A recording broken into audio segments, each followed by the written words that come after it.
إن الحمد لله نحمده ونستعينه ونستغفره ونعوذ بالله من شرور أنفسنا ومن سيئات أعمالنا من يهده الله فلا مضل له ومن يضلل فلا هادي له وأشهد أن لا إله إلا الله وحده لا شريك له وأشهد أن محمدا عبده ورسوله أما بعد أعوذ بالله من الشيطان الرجيم بسم الله الرحمن الرحيم.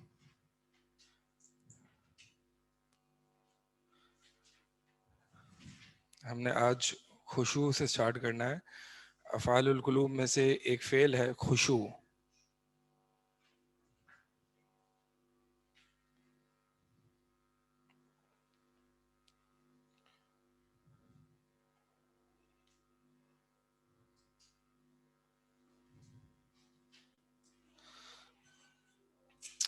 خشوع کا مطلب کیا ہے؟ خشوع is humbling and lowering oneself to the greatness of Allah with love. یہ جو بولڈ میں مارک ہوئے ہوئے ہیں گریٹنس اور لو، اس کو ذرا ذہن میں رکھیے، اس کی امپورٹنس ہے. یعنی دل کا نرم ہونا، سکون میں آ جانا دل کا، with calmness and humility. Humility when ٹھیک پتہ نہیں کیا لکھا ہوا، ڈیو ٹو تعظیم اینڈ حب. حب یعنی لو. خشوع کا مطلب ہے اپنے آپ کو جھکانا، عاجزی، انکساری، اللہ کی عظمت اور اللہ کی محبت کے ساتھ. یعنی ان ساری چیزوں کو جمع کرنے کا نام خشوع ہے. خشوع اپنے آپ کو گرانا، عاجزی کے ساتھ، انکساری کے ساتھ، اللہ کی عظمت اور اللہ کی عظمت کے آگے اللہ سے محبت کرتے ہوئے. یعنی خشوع اس دل کی کیفیت کا نام ہے جس میں دل نرم ہو جاتا ہے اور ساکن یعنی سکون میں آ جاتا ہے، سکون اور پیس میں آ جاتا ہے. تو یہ جو ہے خشوع، یہ دل کی ایسی کیفیت ہے کہ دل جو ہے نرم ہو جانا، اللہ کی تعظیم اگر اس کے ذہن میں ہو اور اللہ کی محبت ہو. خشوع کا جو اپوزٹ ہے وہ قسوہ. قسوہ کہتے ہیں دل کی سختی کو، دل کی سختی کو قسوہ کہتے ہیں.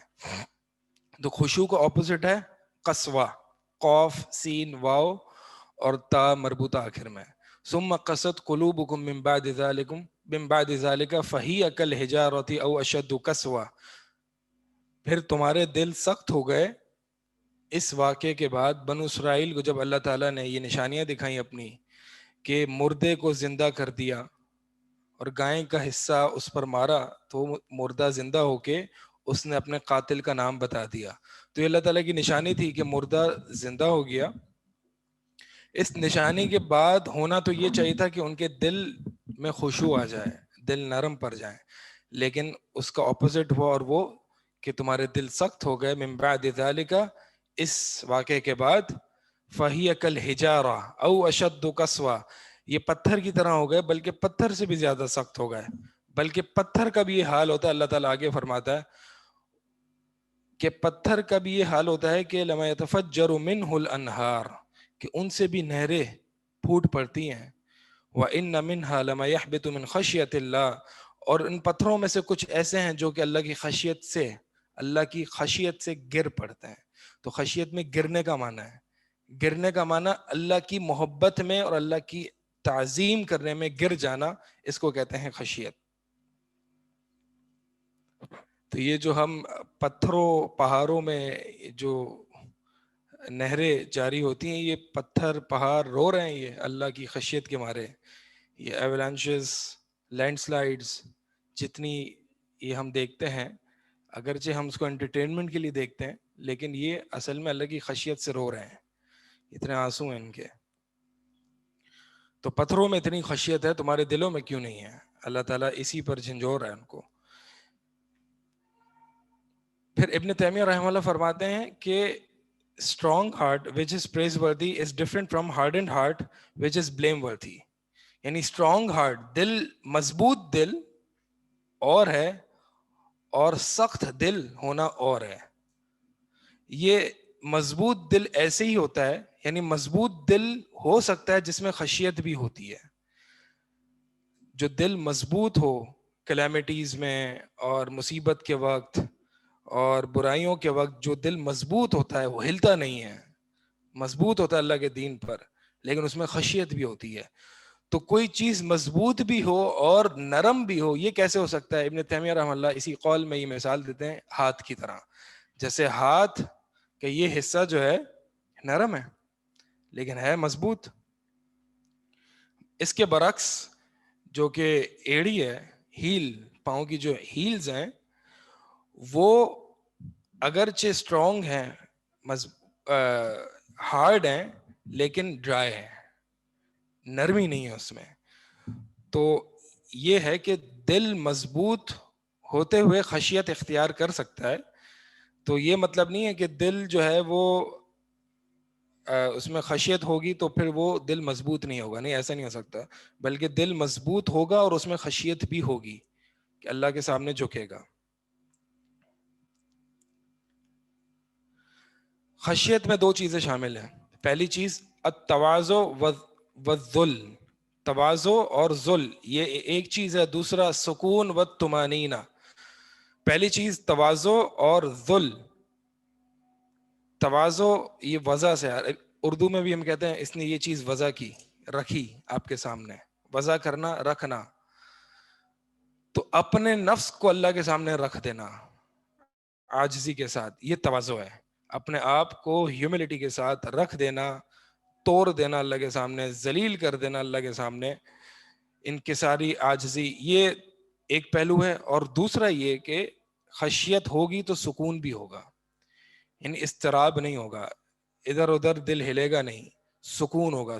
کیفیت جو طاری ہوگی وہ سکون اور سکینت والی ہوگی، اطمینان ہوگا، بڑا پیس ہوگا اور کام ہوگا دل میں. اسی لیے جب نماز میں جو خشوع کی کیفیت ہے تو نماز میں خشوع بھی تواضع، دل کا تواضع، اللہ کے سامنے جھکاؤ، اور اگر ہم ہاتھ باندھ کے کھڑے ہیں تو بالکل سکون، سکون اور اطمینان ہو، خارشیں نہ ہو رہی ہوں، ہاتھ یہاں وہاں نہ ہل رہے ہوں، بالکل سکون ہو، جوارح اعضاء کا سکون، یہ ہے خشیت. پھر اس کے بعد یہاں پہ یہ ہے کہ خضوع اور خشوع میں کیا فرق ہے؟ خضوع اور خشوع میں فرق یہ ہے کہ خضوع صرف ظاہری اعضاء پر ہوتا ہے، یعنی جب ظاہری اعضاء انسان کے جب اس میں جھکاؤ دکھائی دے تو اس کو کہتے ہیں خضوع، اگرچہ دل میں نہ ہو. لیکن خشوع ظاہری اعضاء اور دل دونوں کا جھکاؤ، اس کو خشوع کہتے ہیں.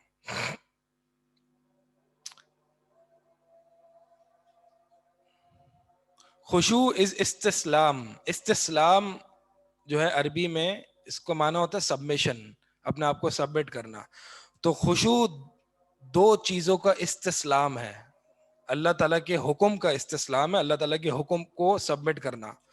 اب اللہ کے حکم جو ہیں وہ دو طرح کے ہیں، دونوں طرح کے احکامات کو سبمٹ کرنا یہ خشوع کہلاتا ہے.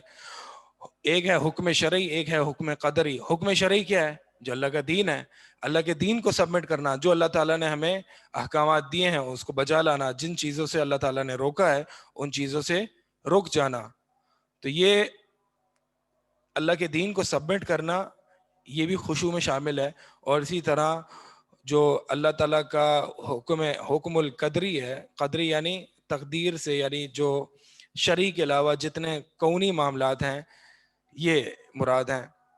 یعنی کوئی بھی مصیبت آئے تو اس کو تسلیم کر لینا کہ اللہ کی طرف سے ہے. کوئی بھی چیز، کوئی بھی معاملہ پیش آئے تو اس کو تسلیم کرنا. تسلیم کرنا، استسلام، سبمٹ کرنا، قبول کر لینا، یہ معنی ہے. شکوے شکایتیں نہ کرنا.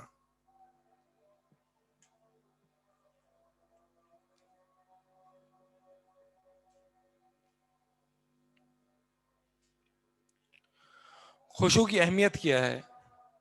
پہلی اہمیت تو یہ ہے کہ خشوع نماز کے واجبات میں سے ہے. اس کی دلیل کیا ہے؟ وَاسْتَعِینُوا بِالصَّبْرِ وَالصَّلَاةِ وَإِنَّهَا لَكَبِیرَةٌ إِلَّا عَلَى الْخَاشِعِینَ. نماز اور صبر کے ذریعے، وَاسْتَعِینُوا، اللہ تعالیٰ سے مدد طلب کرو نماز اور صبر کے ذریعے، اور بے شک یہ نماز اور یہ صبر کوئی عام لوگوں کا کام نہیں ہے، بلکہ یہ خشوع اختیار کرنے والوں پر کا کام ہے. تو یہ نماز بہت بھاری ہے اس پر جو خشوع اختیار نہیں کرتا. اگر آپ میں خشوع ہے تو نماز آپ کے لیے بہت آسان ہے، بلکہ نماز آپ کو مزہ آئے گا. اسی لیے جب نبی صلی اللہ علیہ وسلم پر کوئی مصیبت آتی تو بلال کو کہتے بلال اذان دو اور ہمیں ہماری نماز سے جو ہے وہ آنکھیں ٹھنڈی کرو.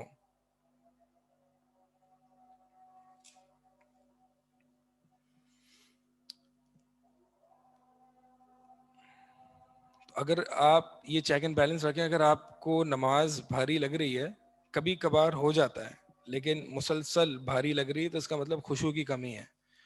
خشوع کو ذرا بڑھانے کی ضرورت ہے، خشوع کو سمجھنے کی ضرورت ہے.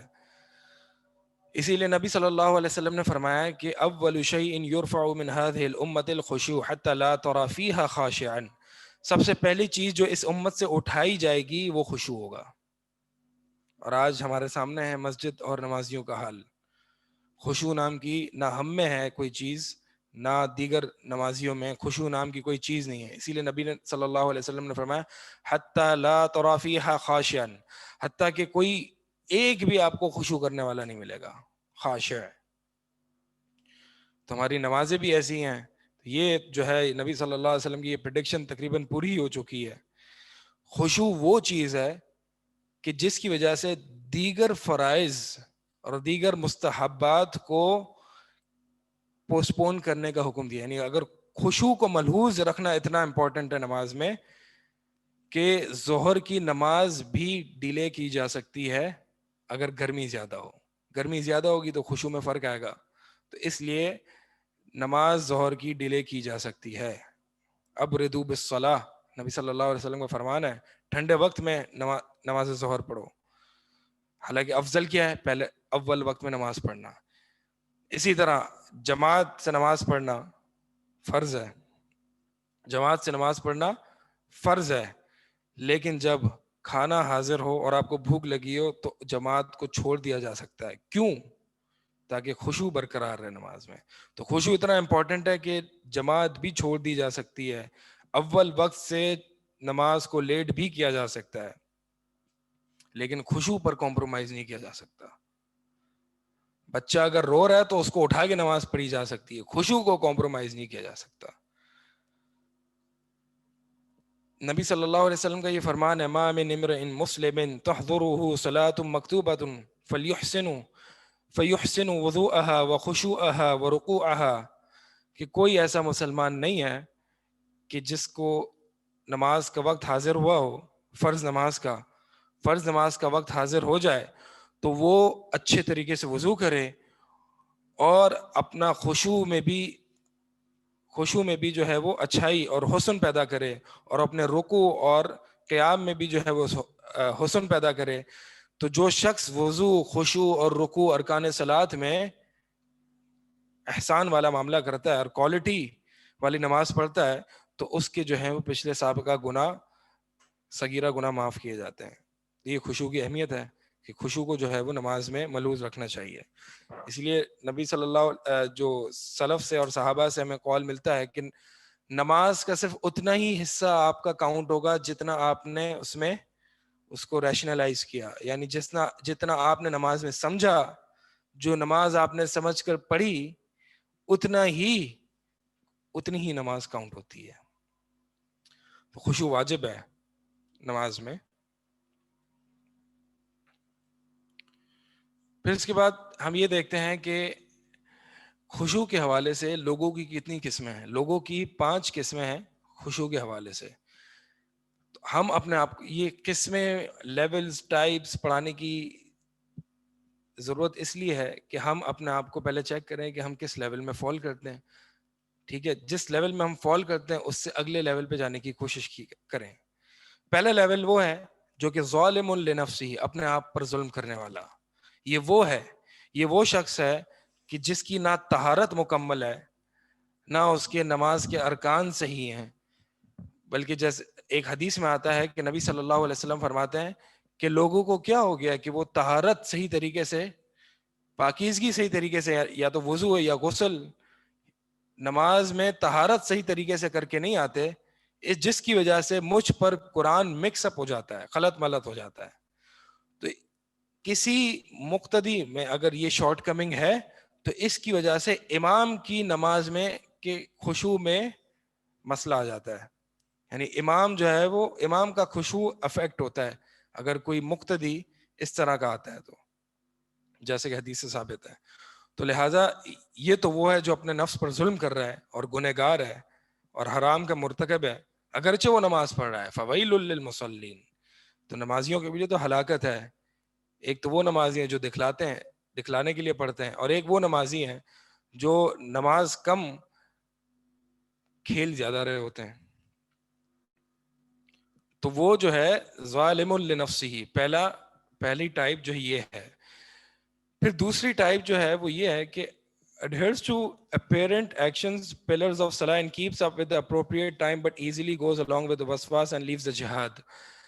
یہ وہ ہے کہ جو نماز کے ظاہری ارکان کو تو صحیح ادا کر رہا ہوتا ہے اور صحیح وقت پر بھی ادا کر رہا ہوتا ہے, لیکن وسوسوں میں پھنسا ہوا ہے اور اس کو روکنے کی کوشش بھی نہیں کرتا. جیسے ہی شیطان وسوسہ ڈالتا ہے, he easily goes along with it, وہ اس میں آسانی سے گر پڑتا ہے اور اس کو اس کے ساتھ جہاد کرنے کی کوشش نہیں کرتا, بلکہ وسوسوں میں پوری نماز جو ہے وہ کاروبار میں گزار دیتا ہے, پوری نماز کسی اور خیالات میں وسوسوں میں گزار دیتا ہے. اگرچہ اس کے ظاہری ایکشن صحیح ہوتے ہیں, ظاہری ارکان بھی صحیح ہوتے ہیں, وقت بھی مناسب ہوتا ہے, لیکن وہ وسوسوں میں ٹریپ ہوتا ہے. تیسرا لیول وہ ہے جو سارے حدود اور ارکان ظاہرہ, یعنی نماز کے جتنے ظاہری ارکان ہیں ان کو ملحوظ رکھتا ہے اور حدود کو بھی ملحوظ رکھتا ہے, اور حد تک بڑی ممکن کوشش کرتا ہے کہ وہ وسوسوں کو روکے, اس سے لڑے, اور کبھی کامیاب بھی ہو جاتا ہے, کبھی نہیں بھی ہوتا. یعنی وہ جہاد کر رہا ہوتا ہے نماز میں شیطان کے وسوسوں کے ساتھ. تو اس کا حکم تو یہ ہے کہ اس کو اس مجاہدے کا ثواب ملے گا, لیکن وہ ابھی خشوع کے اعلیٰ مقامات پر پہنچا نہیں ہے. یہ وہ تیسرا لیول ہے. میرے خیال میں ہم اکثر جو ہے وہ دوسرے پہلے لیول پہ ہی وہیں رک جاتے ہیں. ایسا ہے کہ نہیں ہے؟ ایسا ہی ہے.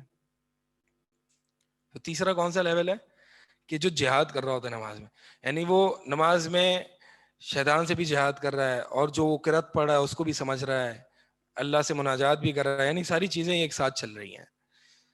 چوتھا لیول وہ ہے کہ جو تمام حقوق, نماز کے حقوق اور ارکان کو پرفیکٹ کرنے میں لگا ہوا ہوتا ہے, اور اس کا دل پورے طریقے سے نماز میں متوجہ ہوتا ہے اور اپنے رب کے آگے پورا متوجہ ہو کے جھکا ہوا ہوتا ہے. وسوسے اس کو غالب نہیں کر رہے ہوتے. وسوسے یعنی اس کا ٹائم اس میں نہیں گزرتا نماز میں کہ وہ وسوسوں سے لڑ رہا ہے, نہیں, یعنی وہ اب اور اوپر کے لیول پہ پہنچا ہوا ہے کہ اب وسوسے اس کو غالب نہیں کر رہے ہوتے.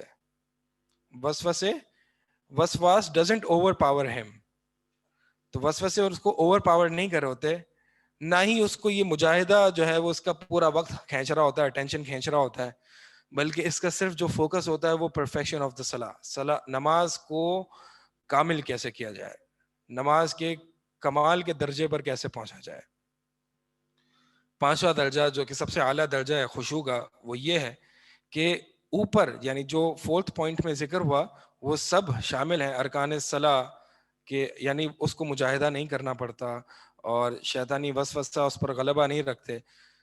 ان ایڈیشن اضافی بات اس میں یہ ہوتی ہے, his love of Allah and his majesty completely fills up his heart, یعنی وہ اللہ کی محبت میں ڈوبا ہوا ہوتا ہے اور اللہ کی تعظیم اس پر اتنی طاری ہوتی ہے کہ وہ جب نماز میں ہوتا ہے تو اس کو پتہ ہی نہیں ہوتا کہ اس کے اپنے جسم کے ساتھ بھی کیا ہو رہا ہے. مثال آگے آئے گی. وسواس and other distractions do not even come closer to him. شیطان جو ہے وہ ہوپلیس ہو جاتا ہے کہ میں اس کو کیا, یہ تو اس کو تو آنے سے جو ہے وہ بلکہ یہ اور اپنی عبادت میں بڑھ جاتا ہے, اس کو کوئی افیکٹ ہی نہیں ہوتا. He is too busy with his مناجات. مناجات کہتے ہیں اللہ تعالیٰ سے کنورسیشن, پرائیویٹ کنورسیشن کو مناجات کہتے ہیں. He's too busy with his munajat with his Rabb, completely absorbed in it. پورا متوجہ ہوتا ہے اللہ کی طرف. اس کو پتہ ہی نہیں آس پاس کا تو دور کی بات، اپنے جسم کے ساتھ کیا ہو رہا ہے اس کو یہ بھی نہیں پتا ہوتا. جیسے کہ مثال ہے عروہ بن زبیر. عروہ بن زبیر جو تھے ان کی پوری باڈی جو ہے وہ انفیکٹڈ ہو گئی تھی. تو ڈاکٹرز نے کہا کہ آپ کا پاؤں کاٹنا پڑے گا، آپ کا پاؤں کاٹنا پڑے گا. انہوں نے کہا ٹھیک ہے، جب میں نماز میں ہوں تو کاٹ لیجیے گا. نماز کے لیے کھڑے ہوئے اور ڈاکٹر سے ان کا پاؤں کاٹ لیا. کیا لیول آف خشوع ہے ان کا. یہ باتیں ہمیں سمجھ میں نہیں آ سکتی. یہ ہم کمپریہنڈ، یہ ہم پرسیو ہی نہیں کر سکتے کہ یہ کس لیول کا خشوع ہے یہ. اسی طرح عباد بن بشر رضی اللہ تعالی عنہ، یہ وہ صحابی ہیں جو عمار بن یاسر رضی اللہ تعالیٰ عنہ کے ساتھ تھے ایک غزوے میں، اور نبی صلی اللہ علیہ وسلم کے ساتھ تھے غزوے میں. نبی صلی اللہ علیہ وسلم نے ایک جگہ پڑاؤ ڈالا اور عباد بن بشر اور عمار بن یاسر رضی اللہ تعالیٰ عنہما کی ڈیوٹی لگائی کہ آج جو ہے وہ تم نے پہرا دینا ہے، گارڈ کرنا ہے دشمن کے اگینسٹ. تو عباد بن بشر نے عمار بن یاسر سے کہا کہ آپ تھکے ہوئے لگ رہے ہیں، آپ سو جائیں تھوڑی دیر، میں جو ہے وہ تب تک جاگ لیتا ہوں، پھر میں سو جاؤں گا تو آپ جو ہے وہ پہرا دے دیجیے گا. کہا ٹھیک ہے. تو عباد بن بشر نے کہا کہ ایک تو یہ پہرا دینے کا ثواب، پہرا دینے کا بڑا ہی ثواب ہے ہیڈ کوارٹرز پر، ایک مجاہد کا پہرا دینے کا ثواب احادیث میں آتا ہے. تو انہوں نے کہا یہ پہرا دینے کا ثواب تو ہے ہی ہے، تو اب میں فارغ بیٹھا ہوں تو میں کیوں نہ نماز پڑھ لوں. تو وہ نماز انہوں نے شروع کی، انہوں نے نماز شروع کی اور دشمن کا تیر آ کے ان کے یہاں کندھے پر لگا. انہوں نے نماز میں ہی تیر نکالا اور نماز کنٹینیو رکھی. دشمن دور سے دیکھ کے یہ گمان کرنے لگا کہ ان کو شاید تیر لگا ہی نہیں ہے. دوسرا تیر مارا، وہ بھی آ کے لگا ان کو، وہ بھی تیر آ کے ان کو لگ گیا. تو انہوں نے وہ بھی نکالا اور پھر نماز کو رکوع میں گئے اور سلام پھیرا اور نماز کو مکمل کیا. یعنی خون جاری ہے اور وہ نماز کنٹینیو رکھ رہے ہیں. اور یہ بیان کرتے ہیں کہ میں نماز نہیں توڑتا کیونکہ میں اپنے رب سے مناجات کر رہا تھا، میں نہیں چاہتا تھا کہ میں اپنی نماز کو توڑوں. میں نے صرف اس لیے توڑی کیونکہ نبی صلی اللہ علیہ وسلم نے میری رسپانسبلٹی لگائی تھی، نبی تک نہ پہنچ جائے وہ دشمن، اس لیے میں نے نماز توڑ دی. ورنہ میں چاہ رہا تھا کہ میں اسی میں میری روح قبض ہو جائے. تو ان کو جو ہے یعنی خون کے فوارے چھوٹ رہے ہیں اور وہ نماز جاری رکھ رہے ہیں. ہمارے یہاں کیا ہوتا ہے، ایک مکھی آتی ہے اور دونوں چاروں رکعت میں جو ہے وہ خارشیں شروع ہوتی ہیں، خارش ختم ہی نہیں ہوتی ہے. تو یہ ان کا لیول ہے. تو ہمارا جو لیول ہے اس لیے ہم ان کو پہنچنے کی تو دور کی بات سمجھ بھی نہیں سکتے.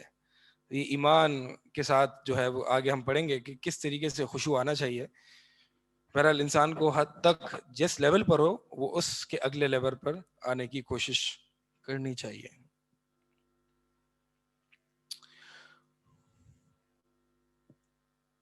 خشوع کی کتنی اقسام ہیں، خشوع کی کتنی اقسام ہیں. یہ اقسام کا میں نے وہی فائدہ بتایا کہ یہ ہم اقسام اس لیے اس کو تقسیم اس لیے کرتے ہیں تاکہ اس کو اینالائز کرنے میں آسانی ہو، اور پھر اپنے آپ کو یعنی یہ تقسیم اپنے اوپر فٹ کرنے میں آسانی ہو کہ ہم کہاں پر لائے کرتے ہیں اور کہاں پر ہمیں پہنچنا چاہیے. یہ ہوتی ہے تقسیم کا فائدہ.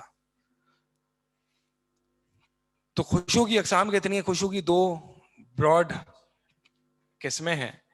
پہلا ہے خشوع الایمان، جو کہ ہم ابھی کب سے پڑھ رہے ہیں. خشوع الایمان یعنی یہ خشوع جو ہے وہ جو دل کا خشوع ہے، یہ وہ خشوع ہے جو ہم نے بھی پڑھ کے آ چکے. اسی طرح دوسرا جو خشوع ہے خشوع النفاق. خشوع النفاق یہ کون سا خشوع ہے جی؟ یہ وہ خشوع ہے کہ آپ کا دل میں خشوع نہ ہو، جسم میں اعضاء میں خشوع ہو.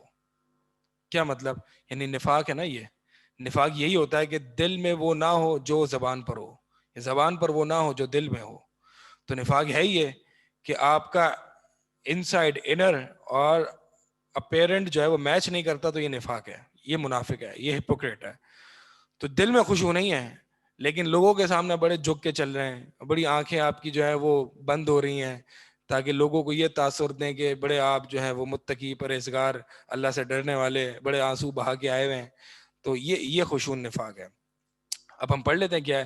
سم آف دا سلف یوز ٹو سے سیک ریفیوج بائی اللہ فرام خشوع النفاق. اللہ تعالیٰ سے پناہ طلب کرو خشوع النفاق سے. اللہم انا نعوذ بکا من خشوع النفاق. یہ صحابہ اکثر دعا مانگا کرتے تھے. تو اس سے پوچھا گیا واٹ از خشوع آف نفاق, یہ خشوع نفاق کا کیا ہے یہ. تو سلف نے جو یہ قائل ہیں انہوں نے جواب دیا that you see the body is humble yet the heart is not. ٹھیک ہے. اسی طرح عائشہ رضی اللہ تعالی عنہا نے کچھ لوگوں کو دیکھا جا رہے تھے اور ان میں کچھ کمزوری تھی چلنے میں, گویا ایسا لگ رہا تھا بڑے عبادت گزار ہیں. دیکھا ہے کبھی ایسے لوگوں کو, بڑے جو ہے وہ جھک کے چل رہے ہیں اور گویا کہ عبادت گزار ہیں. اکثر یہ جو ہے وہ صوفیوں میں پایا جاتا ہے. ٹھیک ہے, یہ چیز فتویٰ نہیں لگا رہا, بتا رہا ہوں کہ یہ جو ظاہری خشوع اللہ ہی جانتا ہے بہتر کہ ان کے دل میں ہے کہ نہیں ہے, لیکن جو ظاہری جسم جھکا ہوا ہے, گردن جھکی ہوئی ہے اور بالکل عجیب سے, تو ایسے ہی لوگ کچھ جو ہے وہ عائشہ رضی اللہ تعالی عنہا کے پاس سے گزرے. تو عائشہ رضی اللہ تعالی عنہا نے پوچھا یہ کون لوگ ہیں. عائشہ کو جواب دیا گیا یہ نساک ہیں. نساک کہتے ہیں عبادت گزار, یہ عبادت گزار ہیں. تو عائشہ رضی اللہ تعالی عنہ نے کہا, فرمایا عمر بن خطاب when he walked quickly. جب وہ چلتے تھے تو تیز چلتے تھے, ان کا پیس جو ہے وہ تیز ہوتا تھا. when he spoke it was heard clearly. جب وہ بولتے تھے تو بڑی پاور کے ساتھ بولتے تھے. ایسے نہیں کہ جو خشوع النفاق ہے کہ بڑی اللہ تعالیٰ سے مناجات کر کے آئے جی, بڑی تلاوتیں کی ہیں, آواز بیٹھی بیٹھی سی لگ رہی ہے اور آواز نکل نہیں رہی ہے. یہ خشوع النفاق ہے, یعنی یہ شو کرنا کہ ہم تو جی بڑے متقی ہیں, دیکھیں ہم کتنے کمزور ہو گئے اللہ کی عبادت کر کے, آواز ہی نہیں نکل رہی. تو عائشہ کہہ رہی ہیں عمر کو ذرا دیکھیں, یہ امام النساک ہیں, یہ عبادت گزاروں کے امام ہیں. ان کو دیکھیں, جب وہ چلتے تو تیز چلتے تھے, جب وہ بولتے تو کلیئرلی بولتے تھے, سب کو آواز آتی تھی. when he hit, جب وہ کسی کو مارتے تھے تو زبردست قسم کا مارتے تھے کہ سامنے والا اس کو پتہ لگ جاتا تھا. when he ate properly. جو وہ کھاتے تھے تو صحیح طریقے سے کھاتے تھے, ایک دو نوالا دکھانے کے لیے لوگوں کو کہ میں بڑا جو ہے وہ خشوع اور متقی ہوں, نہیں. and he was truly a Nashik, اور وہ عبادت گزار تھے. تو یہ جو ہے وہ طریقہ سلف کا نہیں ہے, نبی صلی اللہ علیہ وسلم کا بھی نہیں ہے کہ آپ جو ہے وہ جھک جھک کے چل رہے ہوں اور عجیب سی ٹوپی آواں جا رہی ہے, کپڑے جو ہے کچھ اپنا پتہ وتا نہیں ہے, بس یہ لوگوں کو شو کر رہے ہیں کہ ہم بڑے نیک پارسا لوگ ہیں. نہیں, ایسا نہیں ہے, ایسا نہیں کرنا چاہیے, بلکہ نبی کی سنت کو جو ہے وہ ملحوظ رکھنا چاہیے.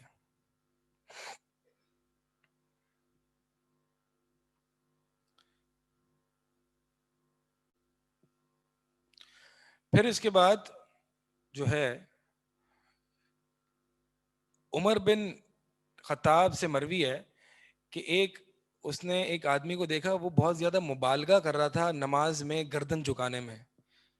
نماز میں ایک نارمل ہے کہ آدمی یوں اس کی نگاہیں سجدے کی طرف ہوتی ہے, آدمی نارمل جو ہے وہ گردن اس کی تھوڑی سی ہلکی سی جھکی ہوئی ہوتی ہے. لیکن کچھ لوگ ہوتے ہیں وہ بہت زیادہ ہی گویا کہ ابھی گرنے لگ جائیں گے, تو وہ بہت زیادہ جو ہے وہ خشوع اور خضوع نماز میں اس کو دکھا رہے ہوتے ہیں. تو ایسا ہی کوئی شخص جو ہے وہ عمر بن خطاب سے ٹکرا گیا. تو عمر بن خطاب نے کہا او صاحب الرقبہ, او گردن والے, خشوع دل میں ہوتا ہے, گردن میں نہیں ہوتا, اونچی کر گردن. ٹھیک ہے, تو صحابہ مطلب یہ جو دکھلاوا اور خشوع یہ ساری چیزیں, یہ صحابہ میں اتنا تکلف اور مبالغہ نہیں پایا جاتا تھا.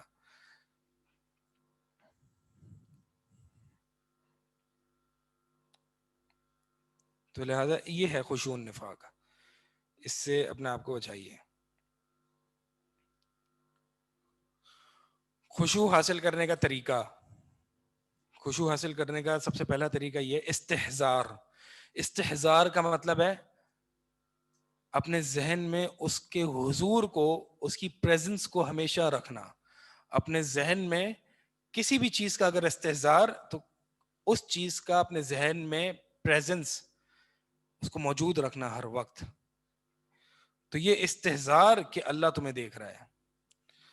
جیسے کہ نبی صلی اللہ علیہ وسلم کی حدیث جبریل ہے، اس میں جبریل علیہ السلام نے پوچھا کہ احسان کیا ہے، تو نبی صلی اللہ علیہ وسلم نے فرمایا کہ تم گویا اللہ کی عبادت کرو گویا کہ تم اس کو دیکھ رہے ہو. فَإِن لَمْ تَكُنْ تَرَاهُ فَإِنَّهُ يَرَاكَ، اگر تم یہ کیفیت پیدا نہیں کر سکتے تو پھر وہ تمہیں دیکھ رہا ہے. یعنی ہر وقت یہ استحزار رکھنا، اس سے آپ کے دل میں خشوع آئے گا. اپنے آپ کو ریمائنڈ کراتے رہنا. یہ جو ذکر اذکار ہم صبح شام کے کرتے ہیں، پھر پورے دن میں سبحان اللہ الحمدللہ ولا الہ الا اللہ واللہ اکبر، یہ اتنی 7 دفعہ 100 دفعہ 33 دفعہ 25 دفعہ 10 دفعہ، یہ جو گنتی ہے یہ کیا معنی ہے؟ صرف اس کو بس گنتی پوری کرنی ہے؟ نہیں، یہ ذکر اللہ کا معنی یہی ہے کہ تاکہ آپ پورا دن آپ کا اللہ کے استحزار میں گزرے کہ اللہ آپ کو دیکھ رہا ہے. استحزار ہر وقت جو ہے وہ اللہ کی عظمت کو یاد کرو، اللہ کی توحید کو یاد کرو، تو ہی ذکر کا فائدہ ہے. انسان جو ہے وہ سوچ کر غور و فکر کے ساتھ جو ہے اس کو ذکر کرے تو ہی فائدہ ہے. ٹھیک ہے ذکر زیادہ لگ رہا ہے، نہیں ہو رہا، اگر مثال کے طور پر نماز کے بعد 33 دفعہ سبحان اللہ، 33 دفعہ الحمدللہ اور 33 دفعہ اللہ اکبر، ایک روایت میں 34 دفعہ، تو اگر 33 دفعہ نہیں ہو رہا ہے تو 25 دفعہ بھی آیا ایک حدیث میں کہ 25 دفعہ کر لیں، لیکن کوالٹی کے ساتھ کریں. 25 دفعہ بھی نہیں ہو رہا تو ایک حدیث میں 10 دفعہ آیا، 10 دفعہ کریں، کوالٹی ہونی چاہیے. اسی لیے ہمارے ایک شیخ تھے، وہ اس آیت کی جب تفسیر کرتے تھے، الہاکم التکاثر، تمہیں غافل کر دیا تکاثر نے، تنافس نے، کمپٹیشنز نے، آگے آگے بڑھنے میں، یعنی دنیاوی اموال میں کمپٹیشنز، ایک دوسرے سے آگے بڑھنا، کوانٹٹی کو حاصل کرنا، اس چیز نے تمہیں غافل کر دیا ہے. تو یہ کوانٹٹی کو حاصل کرنا، بہت آگے بڑھنے کی کوشش کرنا، یہ ذکر اللہ میں بھی ہے. کوانٹٹی پوری کرنا، کوانٹٹی پوری کرنے نے تمہیں غافل کر دیا اللہ کے ذکر سے. سبحان اللہ، اللہ کے ذکر کی کوانٹٹی پوری کرنے نے تمہیں غافل کر دیا اللہ کے ذکر سے. سمجھ آ رہا ہے؟ تو یہ کوالٹی ہونی چاہیے، کوالٹی کو ملحوظ رکھیں، آہستہ آہستہ اپنے ذکر کی کوانٹٹی کو بھی پھر بڑھاتے رہیں. اس کے بعد جو ہے وہ اپنی خامیاں پہچانے. کل بھی اس پہ بات ہوئی تھی، انسان جب اپنی خامیوں کو پہچانے گا تو ایک تو یہ کہ دوسروں کی خامیوں پر اس کی نظر نہیں ہوگی، غیبت سے بچ جائے گا، چغلیوں سے بچ جائے گا. دوسرا یہ کہ اللہ کے آگے جھک جائے گا، خشوع آئے گا اس کے اندر، اس کا دل نرم ہوگا. تو اپنی خامیوں کو پہچاننا، اس کو کاؤنٹ کرنا، یہ سیلف اکاؤنٹیبلٹی سے آتا ہے. کل بھی اس پہ بات ہوئی تھی، رات کے وقت، رات کو سونے سے پہلے بہت ساری چیزیں انسان سوچتا ہے، خود بخود آ رہی ہوتی ہیں. تو یہ سوچ لے، اگر یہی یاد نہیں رہتا کہ ہم نے اپنا محاسبہ کرنا ہے تو اس کا الارم رکھ لے. تو یہ انشاءاللہ بہت بہت فائدہ مند ہے. سیلف اکاؤنٹیبلٹی بہت فائدہ مند ہے، سونے سے پہلے اس کو ضرور کیا کریں. اسی طرح رب کی معرفت، اسی لیے اللہ تعالیٰ نے قرآن میں فرمایا انما یخشی اللہ من عبادہ العلماء، علماء ہی رب سے حقیقی خشیت رکھتے ہیں. یہ انما ادات الحصر ہے، یعنی نہیں خشیت رکھتے اللہ سے مگر صرف علماء. علماء کون ہوتے ہیں؟ علماء کون ہوتے ہیں؟ عبداللہ ابن مسعود رضی اللہ تعالیٰ عنہ فرماتے ہیں کہ لیس العلم بکثرت الحدیث ولیکن الخشیت اللہ. علم جو ہے کثرت حدیث، کثرت کتب کا مطالعہ، کثرت سے روایت کا یاد ہو جانا یہ نہیں ہے، بلکہ علم تو خشیت کا نام ہے. جس شخص میں خشیت ہے وہ عالم ہے، جس شخص میں خشیت نہیں ہے وہ عالم نہیں ہے، اگرچہ ایک سینکڑوں کتاب کا حافظ ہو. یہ یعنی علم جو ہے وہ آپ کو خشیت ہونی چاہیے. ایک مثال دی جاتی ہے نا کہ بادشاہ کے دربار سے ایک شخص، اس کی ڈیوٹی تھی بادشاہ سلامت کے پاس آنا جانا. تو جب وہ بادشاہ کے دربار سے باہر آتا تو اس کا چہرہ لال ہوا ہوتا، اور جب وہ جاتا تو اس سے زیادہ لال ہوا ہوتا. یعنی جب اس کا بلاوا آتا دربار میں تو وہ بہت جو ہے وہ کانپ رہا ہوتا. تو لوگ اس سے پوچھتے کہ تم اتنا کانپتے کیوں جب بادشاہ کا بلاوا آتا ہے؟ تو اس نے کہا میں جانتا ہوں اندر کیا ہوتا ہے, میں بادشاہ کو جانتا ہوں, جب اس کا بلاوا آتا ہے تو میری حالت خراب ہو جاتی ہے. اسی لیے سلف جو ہے, کچھ صحابہ کی بھی مثال ملتی ہے کہ جب نماز کا وقت ہوتا وضو کرتے تو ان کا چہرہ جو ہے وہ زرد پڑ جاتا تھا کہ اللہ سے اب ملاقات کو لے جا رہے ہیں. تو جتنی اللہ کی معرفت قوی ہوگی اتنا ہی خشوع دل میں آئے گا. تو اللہ کی معرفت یہ علماء ہیں ہی وہ جو اللہ سے خشیت رکھتے ہیں. تو خشیت علم کے ساتھ ہوتی ہے, بغیر علم کے خشیت نہیں ہوتی ہے. خشیت میں علم بھی ہوتا ہے, تعظیم بھی ہوتی ہے اور محبت بھی ہوتی ہے. یہ تین پہلو ضرور ہوتے ہیں. پھر خشیت حاصل کرنے کا ایک طریقہ یہ بھی ہے کہ نماز ایسے پڑھو گویا کہ یہ تمہاری آخری نماز ہے. یہ کوئی میں اپنی طرف سے نہیں کہہ رہا, یہ حدیث ہے. حدیث کیا ہے؟ نبی صلی اللہ علیہ وسلم فرماتے ہیں اذکر الموت فی صلاتک, اپنی نماز میں موت کو یاد کرو. موت کو یاد کرنے کے حوالے سے ہم نے کل پڑھ لیا ہے. تو اپنی نماز میں موت کو یاد کرو. فإن الرجل اذا ذکر الموت فی صلاته لحری ان یحسن صلاته, کہ جب بندہ اپنی موت کو یاد کرے گا نماز میں تو زیادہ لائق ہے کہ وہ اپنی نماز میں حسن پیدا کرے گا, نماز میں کوالٹی لائے گا. ایک اور حدیث بھی آتی ہے کہ نبی صلی اللہ علیہ وسلم, ابن ماجہ وغیرہ میں اور سلسلۃ الاحادیث الصحیحہ میں امام البانی نے اس کو صحیح بھی کہا ہے کہ نبی صلی اللہ علیہ وسلم نے فرمایا صلی صلاۃ المودع, نماز وداعی نماز کی طرح پڑھو. یعنی گویا کہ تم نماز کو الوداع کہہ رہے ہو, گویا کہ آخری نماز ہے. جب پتہ چل جائے انسان کو کہ اب جو ہم نماز پڑھ رہے ہیں یہ آخری نماز ہے, تو پھر اس کی کوالٹی کیا ہوگی نماز میں. ٹھیک ہے, تو یہ ہمیشہ ملحوظ رکھو تو نماز میں خشوع بھی آئے گا. اسی طرح جو ہے وہ نماز سے پہلے دیگر اپنے مشاغل اور اپنے اپوائنٹمنٹس, اپنے کاروبار, جتنے بھی مسئلے ہیں اس کو سائڈ پہ کر دیجئے. اسی لیے نماز کھڑی ہونے سے کافی پہلے آنا جو ہے مستحب ہے, تاکہ انسان ان چیزوں سے آہستہ آہستہ فارغ ہوتا جائے. لیکن ہم تو گرتے پڑتے جو ہے وہ نماز پڑھ رہے ہوتے ہیں. مطلب آدھی ٹانگ ہماری کاروبار میں ہوتی ہے, آدھا یہاں پہ ہوتا ہے. مطلب عجیب ہی کیفیت ہوتی ہے ہماری نماز کی. گرتے پڑتے دنیا کی مشاغل میں ہم نماز پڑھ رہے ہوتے ہیں. وہ مطلب نماز میں ہی ہمیں ساری چیزیں یاد آتی ہے. وہ ایک شخص جو ہے وہ امام ابو حنیفہ رحمہ اللہ سے سوال کیا انہوں نے کہ میں ایک چیز رکھ کے کہیں بھول گیا ہوں, تو اس کا حل کیا ہے, اس کا کوئی ورد ہے, کوئی بتا دیجئے.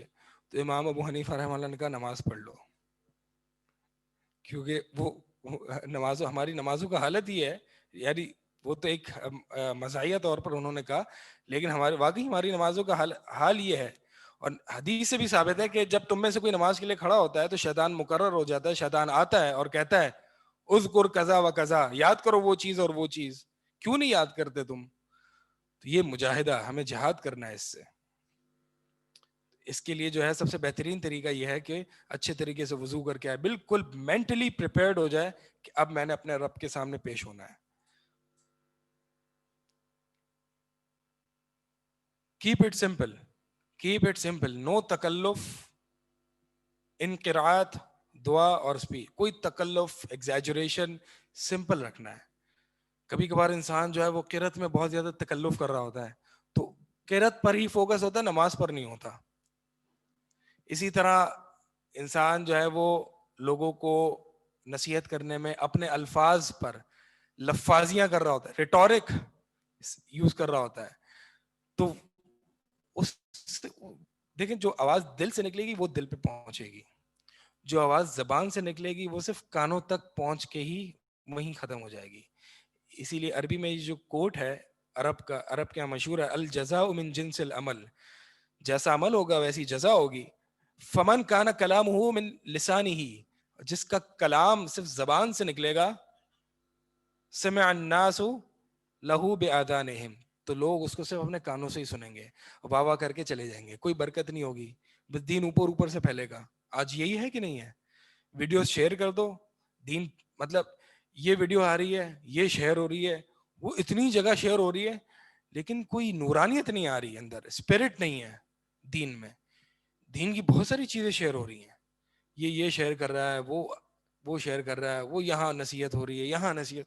نورانیت نہیں آ رہی ہے، کیونکہ لوگ جو ہے وہ پیچھے کبھی بیک گراؤنڈ میوزک چلا دیتے ہیں، کبھی لفاظیاں کرنے لگ جاتے ہیں.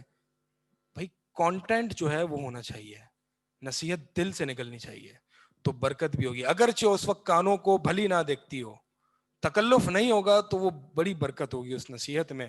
کسی کو بھی آپ نصیحت کریں تو دل سے نصیحت ہونی چاہیے، الفاظوں پر. اسی طرح بہت سے لوگ جو ہے وہ دعاؤں میں جو ہے وہ اشعار اور رائمنگ کر رہے ہوتے ہیں، اللہ تعالیٰ سے دعا کرتے ہیں. یعنی اللہ تعالیٰ سے بھی ان کو جو ہے وہ کہ وہ لفاظیوں سے نہیں بچ سکتے، دعاؤں میں بھی تکلف اور مبالغہ وغیرہ کر رہے ہوتے ہیں.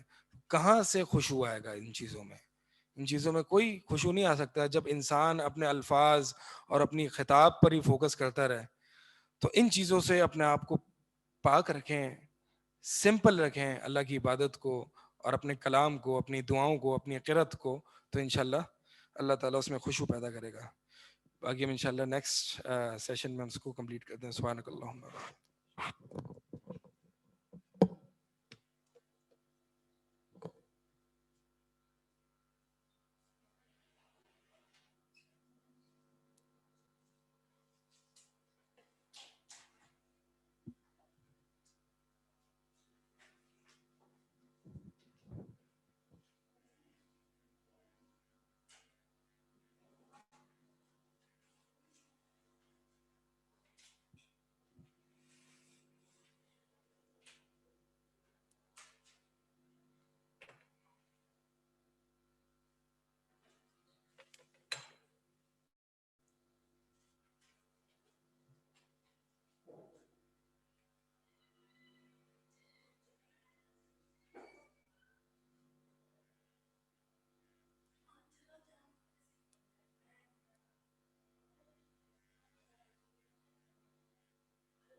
وعلیکم السلام.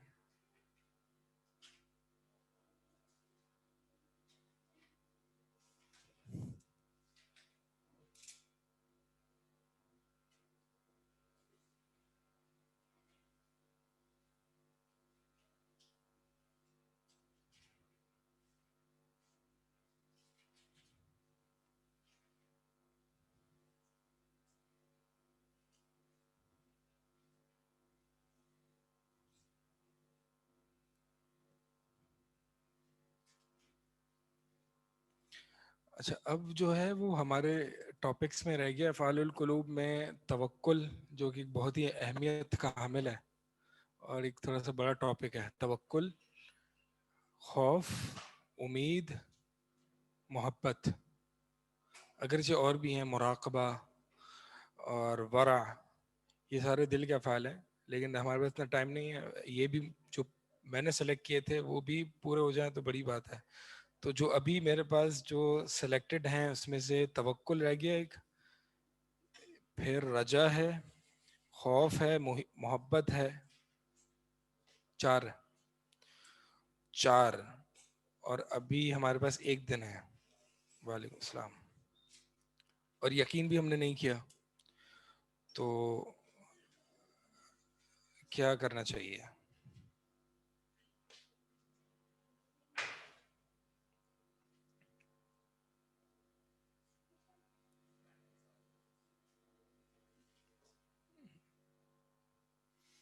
دیکھتے ہیں کل کہاں تک بات پہنچتی ہے.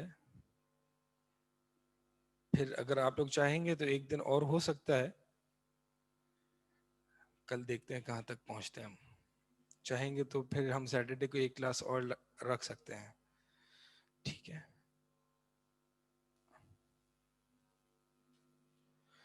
اچھا جناب، تو یہ خشوع حاصل کرنے کے طریقے. پھر اس کے بعد کون سی ایسی چیزیں جو خشوع کے منافی ہیں؟ خشوع کے جو منافی ہیں، بہت زیادہ موومنٹس کرنا نماز میں، بہت زیادہ حرکت کرنا.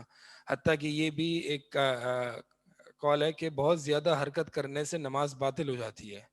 بہت زیادہ حرکتیں کرنے سے، موومنٹس کرنے سے نماز باطل ہو جاتی ہے. قرآن میں اللہ تعالیٰ کا فرمان ہے وَقُومُوا لِلَّهِ قَانِتِينَ، کہ اللہ کے لیے جو ہے وہ مطیع، فرما بردار، خشوع کرتے ہوئے، خشوع اختیار کرتے ہوئے اللہ کے سامنے کھڑے ہو. یہ امر ہے، اللہ تعالیٰ نے امر دیا ہے، حکم دیا ہے، تو لہٰذا واجب ہے. اسی طرح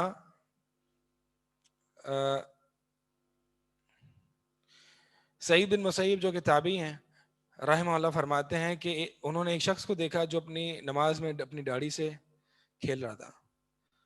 تو اس نے کہا کہ اگر اس کے دل میں خشوع ہوتا تو اس کے ہاتھوں میں بھی دکھتا، اس کے اعضاء میں بھی خشوع دکھتا. دل اگرچہ اصل محل جو ہے وہ خشوع کا دل ہے، لیکن اس کا اثر اعضاء میں ظاہر ہوتا ہے.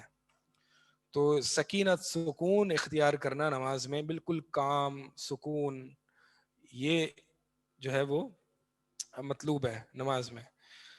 تو نماز میں جو ہے وہ زیادہ اپنے آپ کو، اپنے کپڑوں کو، اپنی داڑھی کو، اپنی ٹوپی کو چھیڑ چھاڑ نہیں کرنی چاہیے، اس سے نماز کا خشوع برباد ہوتا ہے.